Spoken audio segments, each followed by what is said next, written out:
Generative AI is not just another creative tool. It's quickly becoming a legal minefield. All around the world, new laws are being written at a breakneck pace. And for creators, understanding them, well, it isn't optional anymore. It's absolutely essential for survival. This is the new front line of copyright law. So let's just cut right to the chase. The content you're making with AI today could be legally unprotected or maybe even infringing tomorrow. The rules of creation have been fundamentally rewritten, and in this explainer, we're going to break down exactly what you need to know right now. Okay, here's how we're going to break it all down. First, we'll hit the United States and its critical test for human authorship. Then we're off to the European Union to look at their huge new AI Act. After that, we'll see what's happening in the United Kingdom as they figure out their path forward. And we'll wrap it all up with an actionable playbook just for you, the creator. All right, let's dive right in. In the United States, the entire debate really boils down to one single question. Who, or maybe what, is the author? And the U.S. Copyright Office has drawn a very, very clear line in the sand on this one. This right here, this is the legal bedrock. And that phrase, founded in the creative powers of the mind, that is everything. What it means is, for something to get copyright protection, it can't just be the result of some mechanical process.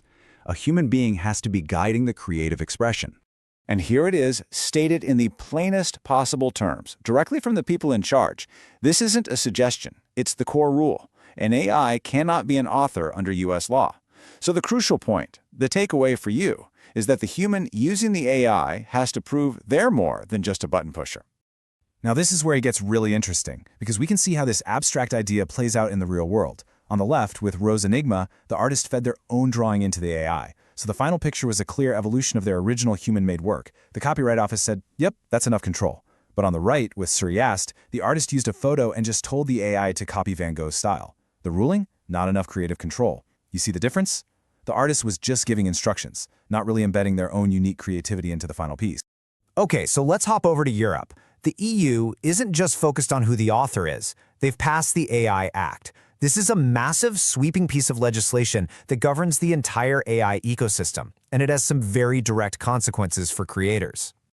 You really need to lock in on this term, deployer. Under the AI Act, if you are using an AI tool for your business, for your creative work, you are considered a deployer. And that's not just a label. It actually comes with legal responsibilities. The law sees you as a key link in the chain.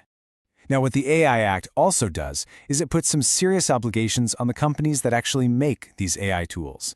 They are now legally required to have a copyright policy, they have to respect when creators opt out, and this is a big one, they have to be transparent about what data their models were trained on. This is a huge shift toward accountability. And this right here, is the game changer for creators in the EU. This reservation of rights, that's your opt-out. You can now legally put up a sign that says, do not use my work to train AI models. And if an AI company ignores that, they're breaking the law. It's a massive new power for rights holders. Okay, so now let's head over to the UK, where things are, well, they're still very much in motion. The government there is actively trying to figure out how to balance two things: fostering its own growing AI industry, while also protecting its world-class creative sector. As you can see from this timeline, the rules are literally being written as we speak. There's a government consultation happening, and we're not expecting a final report until March 2026. This means the situation is incredibly fluid, and for creators in the UK, it's a critical time to be paying very close attention. And these are the big questions being hashed out right now. How much economic harm is actually being done? What level of transparency should be required from AI companies? And of course, the billion-dollar question: how should creators get paid when their work is used? The answers here will define UK copyright law for a generation. Okay, so we've looked at the US, the EU, and the UK. So what does all this actually mean for your day-to-day work? Let's distill it down to the key legal principles you need to start using immediately. All right, this is your playbook, your action plan. Number 1, document everything. Your notes, your prompts, your edits, that's your evidence of creative control. 2, vet your tools. Use providers who are transparent and respect creator rights. 3, be ready to disclose that you're using AI. Transparency is fast becoming a global standard. And 4, stay informed. This area of law is moving so fast, and honestly, ignorance is not going to be a defense. So I want to leave you with this one final question. For centuries, creativity was the only currency that really mattered for an artist. But in this new era, you have to wonder if a deep understanding of legal compliance is now just as critical for building a sustainable career. The real challenge for the modern creator, it seems, is mastering both.